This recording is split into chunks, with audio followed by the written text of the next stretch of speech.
já tu stojím s Ronym Paradajzerem. Rony, jsme v Brně. Tvůj kámoš v hlavním zápase, bohužel nemůžeš už o titul, ale nějaká tvoje predikce do toho zápasu? Ahojte, v prvom rade pozdravujem všetkých. A Surdu nemôže o titul, samozrejme som brzí, jak tímovo, je to náhavná situácia. Ale čo sa týka, tak som videl na rozcvičke, vyzerá dobre. Už akoby sa prediesol cez ten včerajšok a myslím si, že dneska predvedie dobrý výkon a dotiahne to do víťazného konca. A zase dostane šancu o titul, to je akoby jediná možná cesta pre něho teraz. Víš nějaký informace, proč ta váha vlastně nevyšla? Co se pokazilo?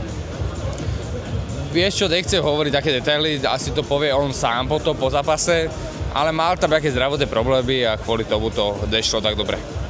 OK, a kdyby náhodou vyhrál dneska, myslíš si, že uvolněný titul, ty máš zápas na příštím oktagonu, myslíš si, že bys mohl dostat titulovou šanci tam? A vôbec to takto akoby neriešim.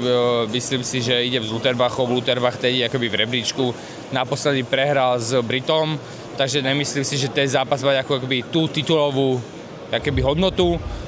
Možno by to dali na sebe, keď je zápas Gogoladze versus Brito.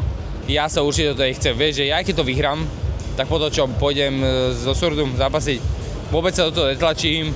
Keď sa to samé vyvidie, že Surdu uzdá, že pôjde do tej 8-4, lebo je naozaj veľká 7-7 a myslím si, že je aj veľká 8-4, tak potom to budeme riešiť, ale teraz to netlačím na pilu vôbec. Na dnešní kartě je hodně mladých talentů, ať už je to Šimon Bruckner, Klimša nebo Štěpán. Mě by zajímalo, jak se tady na ty mladé talenty těšíš ty?